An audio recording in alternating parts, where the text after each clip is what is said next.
was a hard one for me.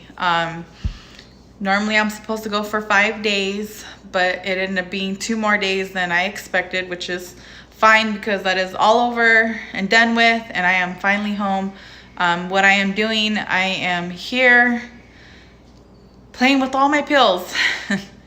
It's important that when I come home from the hospital, I continue with my pills and I stay up to date on them. So what I do is I'm going through over all of my stuff that I have here, all my pill bottles, and I have this big old pill box right here that comes really in handy. This is my lifesaver. So of course I have from morning to midday, evening, and bedtime, night. So I'm just checking off my things. Like I have to take this one at 2:30 p.m. It's my Claritin. You wouldn't think that I would have to take Claritin, but that is for the bone pain that I get, really sharp bone pains from after having the chemo done, and my body is pretty much trying to build the good cells back. So yes, so this is what I'm doing. Hope everyone is having a wonderful night. Just wanted to jump on here and show you guys my little regimen routine that I do. So yeah, for those that do not have Facebook, because I go to my Facebook group and I keep everyone updated there from day one out the door. You're gonna whip this like a pro. Thank you. Yes, right? 2 down and 4 more to go. So I'm really happy about that. Today I came out of the hospital smiling, a little bit emotional, crying. Not sad tears, but happy tears. Why? Because I got 2 chemo rounds done and now I have 4 more to go. So hopefully everything will keep going as planned. This time being in the hospital, like I said, I should have been there for 5 days, but I was there for 7. But hey, no more pick lines. I don't know. I did make a live before showing that I was sitting there talking and I was cleaning my right here, this right arm. I had a pick line in it. Okay, so everything's new to me. Obviously, I've never had cancer, so this is all a new journey for me. First chemo round, I came home.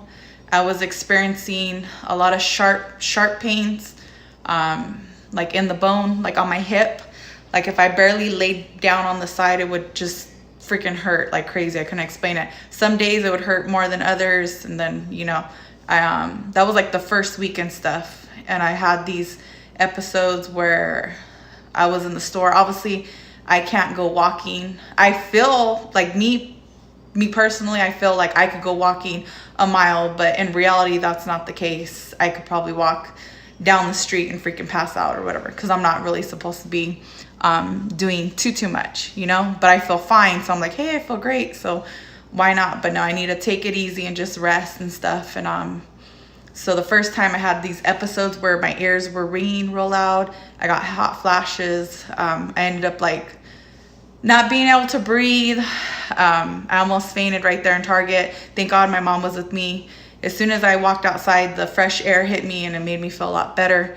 I had those episodes where like I would kind of like go into a trance with the ears or whatever. And that was like all the first week. And then I found out that every time it's a process. So every time I go in the hospital, I'm gonna do like, it's a routine. Go in the hospital, I do my chemotherapy for 5 days straight. They let me out, they schedule my booster shot. My booster shot is supposed to help me build the healthy cells back into my body, because chemo kills the good and the bad. And I didn't know. I thought like, oh great, they're gonna give me the shot and hopefully it's gonna help me with this bone pain that I'm experiencing, but it actually intensifies it and makes it worse because it's a booster shot, so it helps you grow more, and that's what you feel. So it doesn't seem like, you know, like I said, Claritin, just good old Claritin. So the lady there was like, I needed to start taking Claritin 3 days before I know that I'm gonna get my booster shot. and then continue taking it 5 days after I get my booster shot to help me with the bone pain that I was talking about. So this is what I'm doing. I'm putting them in my little, tomorrow I go get my booster shot. So back again about being in the hospital for 7 days.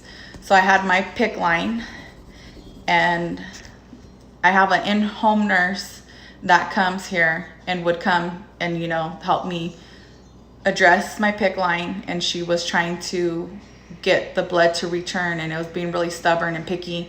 And they have this shot that when it gets clogged, they put this medicine in it that they use in the hospital. And they overnighted it to the house, and I got it, and we put it in my PICC line, and it didn't clear it up. So PICC lines can cause blood clots, and so can cancer. Cancer causes blood clot. Well, cancer, people that have cancer can get blood clots real easy. And so what ended up happening was, like I said, the normal symptoms that, you know, I'm like, I talked to the lady that gave me my booster shot. She's like, you know, they monitor everything. How are you feeling? Are you throwing up? Are you everything, right? And she's like, oh, those are all, like, everything I was naming off to her, those were all normal symptoms, right? But then after I got my booster shot, came home for a couple days, then I started having like excruciating pain in my right neck right here, and it was nonstop for like a whole week straight. I was rubbing CBD oil on it. I was taking freaking Norcos. It still wouldn't hurt, wouldn't help. I ended up having an ear infection in my right ear as well. So when I went to the hospital to do my second round of chemo, I went in there and I told them, you know, hey, my neck hurts like really, really bad, like really, really bad. And they were looking at, you know, trying to put a PICC line in me again, because they attempted it right here on this left side, but my cancer, my tumor is all on my left side. So it goes like right here in the middle of my chest, and it cradles around my heart into like my armpit, like all around my heart cradles right here, right? So when they're trying to put this PICC line on the left, it's not going to work because my tumor is there with the cancer. So they had to come up with like a plan B and get creative. They were talking about what it was called a central line. I don't know if you guys know what a central line is, but it's another way for them to put something on my body. So they're not running the chemo directly through my veins, because the chemo is like really harsh. So they were looking into that. And then I had told them about my neck. You know, my neck hurts really, really bad. I have the ear infection. And I kind of got upset when I was in there, because I was like, well, my right side of my neck hurts so bad, and now you're telling me you want to go in and put a central line, and they were going to do it in the left side of the neck, right? And I was like, oh my goodness, does it have to be in the neck? Like, really, does it have to be in the neck? But I was like, okay, whatever, you know, whatever we need to do to get this ball on the roll and get things done. Yeah, so I was like, okay. So the next morning, they sent me over to ultrasound to look at my neck, obviously, and go ahead and ultrasound my right arm and ultrasound my left arm to see if they were going to be able to put a central line. And they found a blood clot, this big old nice blood clot inside my neck on the right side, which obviously didn't make things easier, complicated shit. So yeah, and also a blood clot like between my shoulder, whatever, my arm, and the right side too. So that happened. So now they had to go like a whole different route of like where they're gonna put this central line, right? And so the next option would have been the groin area, and that's like not ideal area because of the fact that it's so close to down there that it's real easy to get infected and stuff like that. So they don't want to kind of put it there. So what they came up with is they went ahead and they kept me there. Obviously, they normally don't do inpatient for the port. So I don't know if you know what a port is, but I was supposed to have my port. The earliest appointment that I could get for my port was on May 27th. And this is why I was having to go through all this, getting a PICC line, getting a central line, is because that's the earliest that they could get me in for surgery, right? And like I said, the damn blood clots just complicated things. But so anyway, so after that, they were able to get me on a waiting list. to be scheduled to have my surgery for my port, which is way better because now I don't have to worry about, you know, all of this hassle and stuff. So now next time when I go into the hospital, they'll just access where my port is and then they'll just start chemotherapy from there. But to get my port, once again, I have, so what they did is when they found out that I had the blood clots and I was waiting to be on the surgery list, they went ahead and ran a IV bag of heparin or what, it's like to clear, you know, to shrink the blood clots. Did that all day and cut me off of, like at midnight, I couldn't drink no water or eat or anything. And then obviously I had my surgery, which should have taken 1 hour. Okay, it took 1 hour, and it ended up taking 7 hours. So the reason why I ended up taking 7 hours because they what you call it? They attempted right here. I'm gonna show you guys up close. They attempted where they cut my neck open or whatever to try to put the port to go in. So the port would have been a little cut on the neck and then like a little cut somewhere on the chest area, and then it would have been like accessed on the chest, right? But normally it would have been on the right side, but because of my blood clots, I can't do nothing with my right side. They won't even take they're not allowed to take blood pressure on my right arm, and they're not even allowed to do blood withdrawals anymore on my right arm because of the blood clot, right? So they went to go attempt again to the left side, and because once again my cancer is there on the left side, which was supposed to be 1 hour surgery, became a freaking 7 hour because I'm a unicorn. I say I'm a unicorn because my port is located in an area that normally it's not located at. And so like every nurse and a lot of doctors were like coming in just to see, like, oh, you know, they wanted to see where my port was. So I'm going to show you guys. So they did it where it's in the grind area. I'm not going to show you. If I touch right here, there's like, I feel like a line right here. But of course they didn't leave it there because they don't want it to be so close to you know what. So they put this line underneath my skin that goes like diagonal. You could feel it. It goes underneath the skin and then it comes up right there. And so this is what my port, they took it off. Let's see. It's still,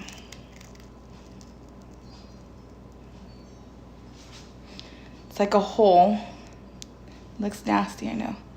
So it's like right there because it's still like freshly done. So it's not healed all the way, but once the skin heals better and stuff like that, it just will stay there. So then to me, I'm like, okay, well, you know what? They put this there. And once I'm done with chemo and stuff, that just gives me a reason to get a tattoo. Hi, Manuel. Hi, baby boy. Let me see. I recently read an article that fasting for 2 days before each chemo treatment helps protect the good cells, but not the cancer cells, leaving them more vulnerable to be destroyed. Logic Willie, you go, girl. Oh yeah, how they say you're only as, how do you say that saying? You're only as strong as you are until you're put to the, you know, you have to be, I have no choice. And I'm gonna go, I'm just ready. Like I said, thank God I've conquered my second round of chemo. And it was funny because my husband, my hair is growing up on top of my head a little bit, but then Oscar today was like touching it and he's like, oh look, you got little baby hairs coming out. So it's like growing, but it's like falling out too. So I don't even care. I might get a wig later on just because I don't know if I want to look nice and get dressed. It's not like I have anywhere to be anyways, and you know, you might think I look good with the bald head or I might not. It doesn't really matter. It is what it is, and I've come to terms with it. So there's my new do, rocking the new hairdo. It's weird because a lot of you guys have been following me on YouTube and seeing like how I used to always have long hair. So cutting my hair and stuff like that was obviously emotional for me. But I forget, like, I'm so comfortable not having the hair that it's funny that the other day before I went into the hospital, I had walked out and our yard guys were here. And I completely forgot that I just walked out there like nothing. Like, if I have hair, it didn't bother me, so. And then if I want, I'll just put makeup on. Okay, so I have these pills that I have to. I need to figure out how to unblock. I will do that once I'm off here. But yeah, this is my pill case. So if you know anybody who has to go through something similar, or even yourself, if you get sick and then all of a sudden you have to do all these damn doctor's appointments, and even though it's not cancer, you don't know what it is, I highly recommend small things to worry about. Yeah, it'll grow back. I know it'll grow back. So highly recommend a daily planner, unless you're fancy and you're like up with the times and with the technology, and you like put your reminders in your phone and you do everything like that, then you're golden. I am older than my husband, and so yeah, they like to make fun of me because I'm a cougar, and I'm also the type of person, I'm very old school, so I like my daily planner. I have a little black book daily planner. I write everything in there. I wrote down to when they did the surgery for the port on me. Like, I keep track of everything on my little daily planner, and that helps me get by a lot. And then, of course, so that I don't miss I don't miss my pills, I go ahead and big old pill box right here to put all my goodies. I went from being someone who doesn't take no pills at all. Like, if I was hurting too, like, just say I just have a headache or whatever, right? Half of the time I wouldn't even take a Tylenol. Like, I just refused. I would rough it out. So now to taking like 8 pills in the morning to like a bunch of pills. So this little box right here is the lifesaver for me. And I wanted like this one was $12, I think, or $11 at CVS. So that's what we have out here in California.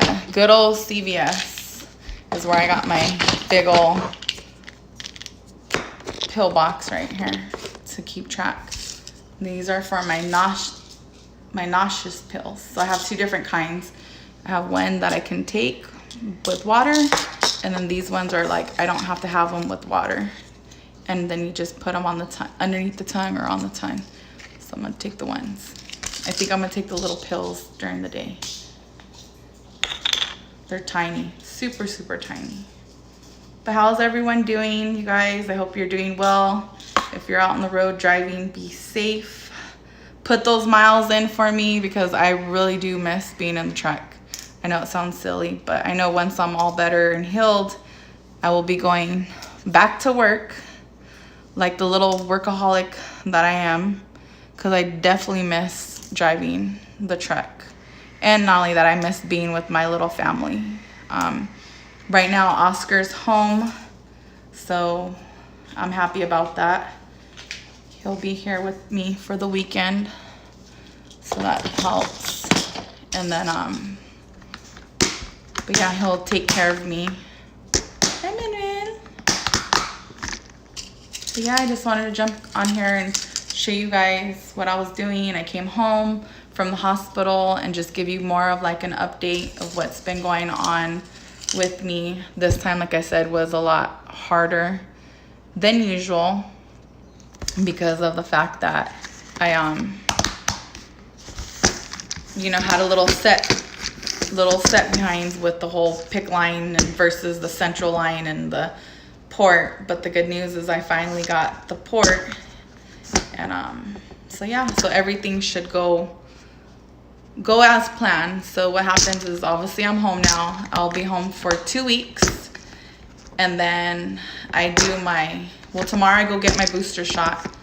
Then I I'm here for 2 weeks, and during those 2 weeks that I'm home, right before I'm gonna go back into the hospital again for my chemotherapy, I go and do blood work. I do labs because I gotta check my count, my blood cells and all that stuff. And I will try, well, I don't know if I could say I want to try it, but if my mom's here, my mom is really like, they don't want me. So the thing with me and fasting and not eating is this time in the hospital, it was definitely more fucking brutal.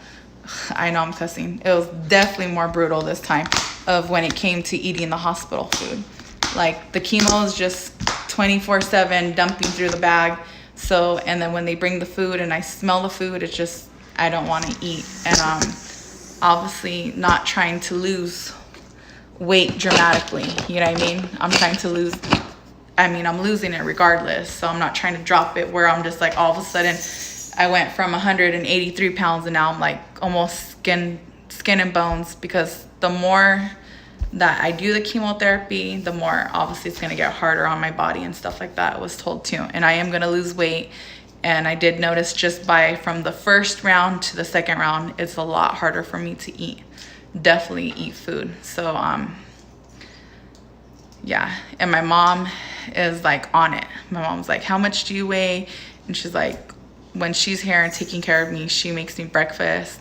And she'll cook like she'll put fruit or eggs, or she'll do a bunch of little different stuff. So that way, if I'm not feeling one thing, so say like I'm like, ugh, I don't want eggs today or whatever. Then it's like, no excuse. Well, I have some potatoes here for you to eat, you know? So she does like 4 or 5 little different small like meal things for me to like pick from. So that way, at least she's like, even if I'm not really eating a lot, at least I'm picking from the food and stuff like that. And that's how she keeps me to eat and not try to drop so much weight. But yeah, there's a lot of things. If you guys have TikTok and stuff, yes, she's been doing really good taking care of me. There's like, this lady swears up and down about black seed oil. I don't know if I was gonna maybe look into that and try that. Like you put black seed oil in the like teas, ginger teas and stuff like that. What is it? What are those yellow flowers? The dandelions. There's a big old thing about dandelions, making dandelion tea that's supposed to be like healthy and stuff. Obviously, if I was gonna do any of this stuff, I would do more research. And I also bring up everything to my doctor.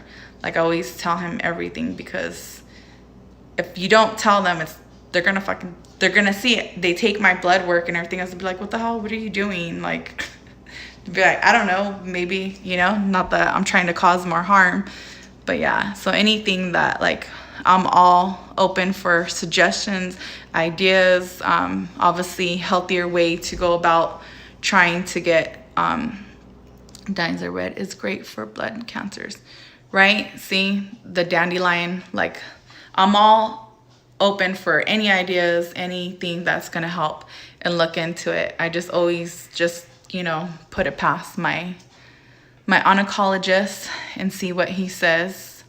For like example, like I would get the COVID shot, but I can't. I'm not allowed to. That's not something that is recommended for me to get right now. I guess he just said it's no point, because the chemo just goes in and kills the good and the bad cells. So he doesn't want me getting the COVID shot. But for example, anyone who's around me or any of my family members, they have to have the COVID shot, which to me, it kind of worked out in a way, because I don't feel like a lot of my family members were already getting it on their own because they wanted it, not because they didn't want it. So that was a good thing. It made me feel good, because it wasn't like me forcing like, oh, well, if you want to come around me, now you have to have that COVID shot. And the same thing with Oscar, my husband. Obviously he served in the Marine Corps. So the veteran hospital was offering the COVID shots like way early. So he was able to get his way early on before we even, two accounts blocked on it. Nutritions from Big Macs, don't be like me. So I'm gonna look in, So this is obviously, this isn't the regular live, like YouTube. This is, I'm going through Streamlabs. So I think once I end my live video, I have to go into the regular YouTube account and then see who, like, unblock from there, I think, right? To be able to comment. Because this is just like a little third-party app. And that's why normally I would never get on. Because I'm like, I don't know how to use it. I'm so bad. So bad. But as soon as I end the live, I will definitely go in and look to unblock people. I'm a very, life's too short and forgiving person, and I don't like drama. And yes, sometimes you have to block people, but I'm okay with unblocking people too. I just have to know how to do it. So, but yeah, we need like if you look into, I can't do it. Personally, like the whole, I could do clean eating, but it gets hard. You know, of course, I'm human. I want junk food or whatever. Or you just crave certain things. What does it say? Oh, you named it after James? I named it after James Hensley channel. It's not you. 2 accounts blocked on Hensley show. That's funny. So yeah. But for like eating healthy wise, you guys know at the truck stop, it's a lot cheaper for you to buy the junk than it is, you know, of course. Who wants to pay $6 for what, little tiny fucking fruit cup at Love's? That's ridiculous. It's sad, you know? So that's why, like, for me, being over the road with Oscar, it was so important that people are like, oh, well, I don't have time. That's where your trip planning comes in the area. If you know the area, or even you don't know the area, those trucker GPSs would come in handy, like along the route. Like I would literally sit there and find a Walmart or find a Sam's Club where I could pull in to take my 30-minute break. And I would run into the damn grocery store and go load up the cart and, you know, fill our truck up with, I would try to fill our truck up with stuff, not necessarily healthy stuff, but I could have, you know, I definitely could have bought some more healthy stuff versus the, you know, chips and other stuff. But anyways, either way, it was like, you do that, you save money from buying all the crap out of the truck stop just by going into Walmarts and Sam's Club and just by trip planning, you know, your route. Sometimes when you're driving down the road, of course, or you're always in a different area, it's not capable for you that day. So if it wasn't capable of me for that day to be able to and like get it in my 30-minute break, depending on how late I was driving or when I was going through that town where there was a perfect one for parking, then I would just be like, well, I'll try again tomorrow, or I'll try again the next day. You know, you just don't give up. And then that's how I would do my grocery shopping while I was out over the road, just to make sure. But I was so the same. So yeah. Convenience store junk at the truck stops, yes. And of course, the more crappier it is, the more cheaper it is. So it's hard, so yeah. So what I'm gonna do is everything that I am learning through my experience, I am also like keeping track of notes and blogging it and talking about it and things that I use and end up using that came in really handy and things that don't come in handy. Like if you've ever seen my my video, it's old, I don't even know when I made it. So I carry care packages in the trucks with me for homeless care packages to hand out to them. So I decided, since of course, why not make care packages for first-time chemo patients? And what I'm gonna do is, so as soon as I beat and kick cancer's ass, then through my own experience of what I've learned, like ginger chews help with nauseous and like, you know, this cool big ol' pill box and stuff like that. What I wanna do is I'm gonna purchase out of my own money once I go back to work and stuff. And then of course I will make care packages for first-time chemo patients.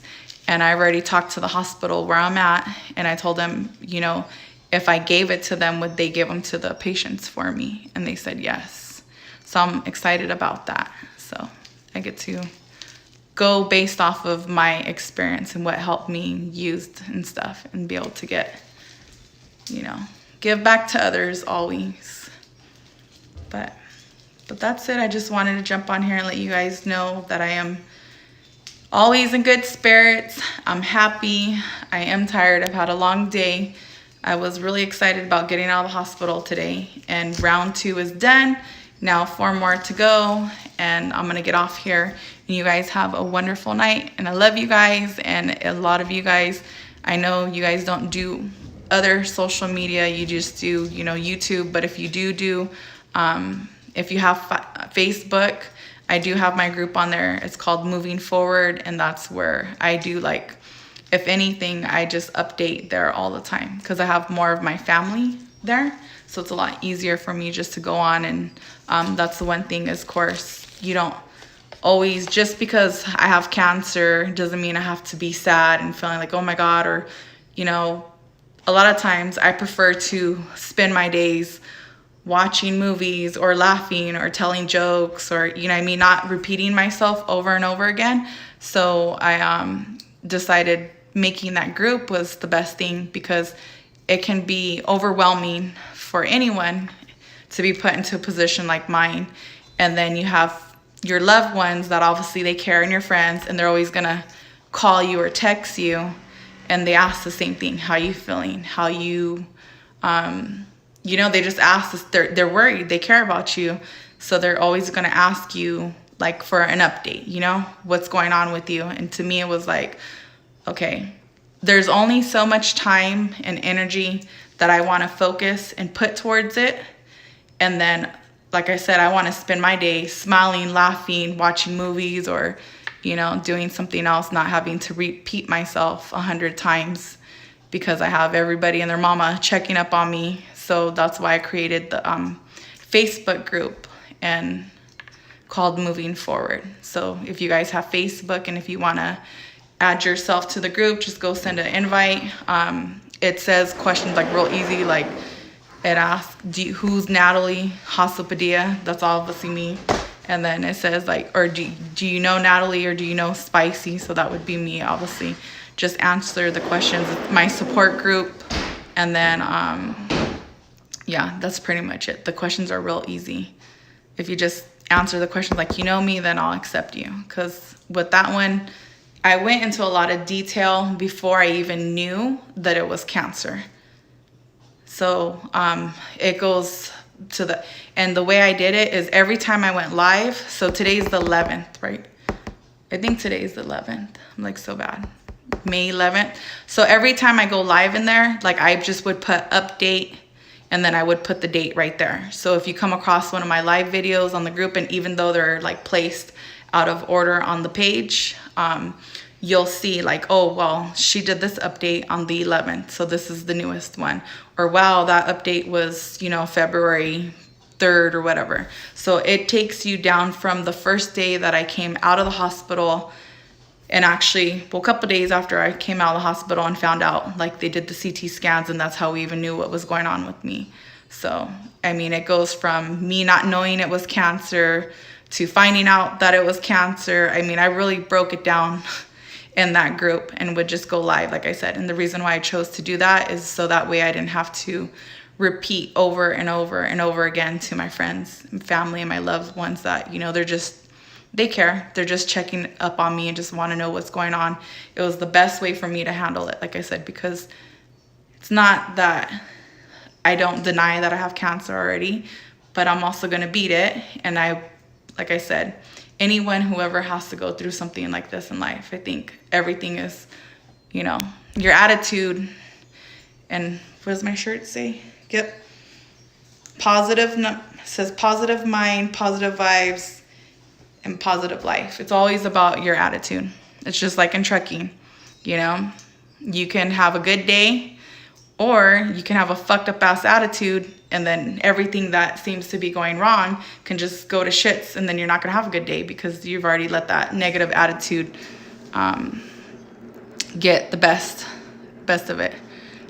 Definitely going to beat it. Oh yeah, I'm definitely gonna what do you say, testimony, like a walking testimony. I have faith in God. I do believe in my heart that I am gonna beat it, and that's also why I jumped back on YouTube, is because I want people to see that just because you go through something like this in life doesn't mean, you know, unfortunately some people don't, and you know, they put up a good fight, but mine is a really good chance. I think it said like I have 85% survival. And even if they would have told me,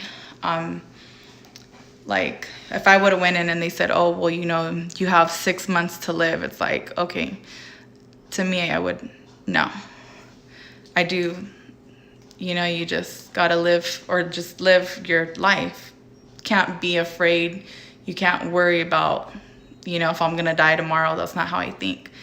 I still am planning my future. I still want to live to be 100 years old. I am gonna live to be 100 years old. That's my mentality. That's just the way I think, you know? So anybody, it's like, come on, I'm a female truck driver, right? So it's like this. You know how many fucking guys I had tell me, shit, you're not cut out to be a truck driver. You can't do it. That's stupid. Don't fucking become a truck driver. I really did. And exactly what, look at what I did. I've been driving, November, it'll be a total of 12 years that I've been a truck driver. So exactly, they told me that I couldn't do something, and obviously I didn't do it to prove them wrong. I just kept doing my life. I kept doing me because that's what I wanted to do, and that's just the type of person I am. You know, anything that comes my way in life, I'm gonna just grab it by the horns. Let's take it and let's just handle it and just take it day by day, because that's all I can do. See what happens and where it goes. But, all right, you guys, you have a wonderful night. Drive safe. Like I said, I love you guys. Facebook called Moving Forward. I will definitely add you on there if you want to be a part of the group. That's where I definitely do more of my updates and stuff. And then it goes back into more detailed. But all right, you guys, I hope you have a wonderful night, and I will definitely talk to you guys later. I'm also wanting to make some more educational videos. So like, this is my little bottle right here, but it's not made, but I am gonna do a video on that. So like in the hospital, they give me, they call it, it's our spit mouthwash or whatever, soda mouthwash or whatever. It's to help with cold, like preventing the sores on our tongue, because chemotherapy, you break out with the sores and stuff. So I want to do a video. I think I did a TikTok video on it, but I'm gonna do more detailed for, you know, like I said, why not use this journey to spread positivity and to help anyone that is maybe going through something similar in my situation. If they can get any good use of it, then hey, why not, you know? And yes, one day at a time. And it's all about attitude, regardless of what you're going through in life. No matter how bad things may seem, or you may think they are, that you can always find positive in the good. Like there's never a situation where it's just all bad, bad, bad.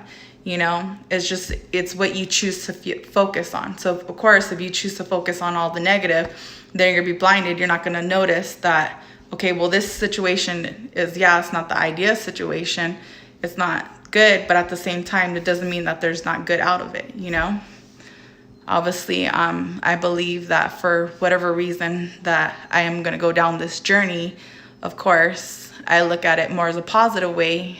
Maybe it'll obviously gonna have to make me a stronger person than what I already am, because I have no choice. And also, you know, life's a learning lesson. So whatever I can get out of it, I'm going to take with me. So, but all right, you guys, I will talk to you later. Love you guys and have a wonderful night.